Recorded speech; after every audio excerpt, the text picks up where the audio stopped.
তার বিরুদ্ধে মামলা আছে, 22 জন মামলা করা হয়েছে। এর আগে নুরুলহুদাকে গ্রেপ্তার করেছেন। কোথা থেকে গ্রেপ্তার করলেন এবং বিষয়টা আমাদেরকে একটু জানান। ধন্যবাদ। মূলত 2024 সালের যে জাতীয় সংসদ নির্বাচনের সময় তিনি প্রধান নির্বাচন কমিশনার ছিলেন। তো তার বিরুদ্ধে একটি অভিযোগ অর্থাৎ মামলা দায়ের করে। মামলার অভিযোগে যেটা উল্লেখ আছে যে 2024 সালের নির্বাচনে তিনি সকল দল অর্থাৎ বিএনপি সহ অন্যান্য দলের নির্বাচনে অংশগ্রহণ না করা এবং সেক্ষেত্রে সুষ্ঠু পরিবেশ নিশ্চিত করতে না পারায় এবং শুধুমাত্র আওয়ামী লীগ এবং আওয়ামী লীগ সমর্থিত যে দামি ক্যান্ডিডেট এবং জাতীয় পার্টি এদের দিয়ে নির্বাচন করা, এমনকি নির্বাচনের দিনে ভোটের পরিসংখ্যান নিয়ে দ্বিচারিতা করা অর্থাৎ ভোটের পরিসংখ্যানগত যে বিশ্লেষণ সেটায় পরবর্তীতে মিথ্যা বানোয়ার তথ্য দেওয়া এবং তৎপরবর্তী যেটা যে সাংবিধানিক পথে থেকে সংবিধান লঙ্ঘন করে এবং আচরণবিধি লঙ্ঘন করে যে ভোটার যারা নির্বাচনে জয়ী হয়েছে মর্মে গেজেট প্রকাশ করা, এই ধরনের একটি ঘটনাকে কেন্দ্র করে তার বিরুদ্ধে মামলা হয়। যে মামলা সে 20 নম্বর আসামি। আজ দুপুর 1টার দিকে গোয়েন্দা পুলিশের একটি টিম মগবাজার থেকে তাকে গ্রেপ্তার করে। এই মামলায় কতজন আসামি আছে এটা একটু যদি আমাদেরকে জানান। এবং মগবাজার থেকে গ্রেপ্তার করছে সেই জায়গাটা কি তার বাসা নাকি সে আত্মগোপন? না, এটি মূলত তার বাসা না। আমাদের কাছে গোপন তথ্য ছিল। গোপন তথ্যের ভিত্তিতে তার অবস্থান আমরা জানতে পারি যে মগবাজারে আছে। তৎপ্রেক্ষিতে আমরা সেখানে নজরদারি রাখি।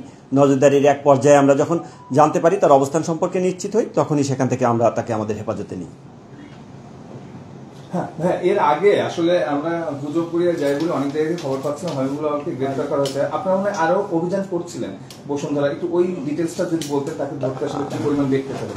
গত যেদিন আর কি এই সংক্রান্তে একটা নিউজ আসে, ওদিনেও আমাদের অভিযান অব্যাহত ছিল। আমাদের তথ্য ছিল, আমরা অভিযান পরিচালনা করেছিলাম। বাট আমাদের তথ্য বিশ্লেষণে যথাস্থান আমরা না পাই সেদিন অভিযান আমাদের সার্থক হয়নি। তৎপরবর্তী আমরা আবার ফার্দার যে ইনফরমেশনগুলো কালেক্ট করার পরে আবার আমরা সেটা বিশ্লেষণ করে তার অবস্থান নিশ্চিত হয়ে আজকে আমরা গ্রেপ্তার করতে সক্ষম হই। হ্যাঁ, আমরা আসলে সেদিনের পর থেকে তার নম্বর সবই বন্ধ পাচ্ছি। তার বাসা আমরা জানি পরিবার ধরলেন মগবাজার থেকে, আবার বসুন্ধরায় গিয়েছিলেন। তিনি কি পালিয়ে যাওয়ার চেষ্টা করছিলেন? যেহেতু আমরা তাকে ভিন্ন একটি স্থান থেকে আমরা তাকে গ্রেপ্তার করেছি, অর্থাৎ তার অবস্থান তার নিজ বাসভবনে ছিল না, তা আমরা বলতে পারি যে হ্যাঁ তিনি আত্মগোপনে ছিলেন। আত্মগোপনে থাকা অবস্থায় আমরা তার তথ্যপাত্রের ভিত্তিতে অবস্থান নিশ্চিত করে গ্রেপ্তার করতে সক্ষম হয়েছে। ছোট করে একটু বলবেন যে এই মামলায় 24 জন আসামি এবং 3 জন সাবেক সিইসি রয়েছেন এবং সাবেক প্রধানমন্ত্রী রয়েছেন। এই আর বাদ বাকি আসামিদের ধরতে আপনারা কি পদক্ষেপ নিচ্ছেন কিংবা কতদূর অগ্রসর আছে? মূলত যেহেতু মামলা হয়েছে, মামলায় এখানে অভিযুক্ত হিসাবে যাদের নাম এসেছে তাদের সকলের ব্যাপারেই আমাদের গোয়েন্দা তৎপরতা আছে। তাদের ব্যাপারে আমরা কার্যক্রম অব্যাহত রেখেছি। তাদের অবস্থান শনাক্ত করতে পারলে আইনানুগভাবে আমরা পদক্ষেপ গ্রহণ করব।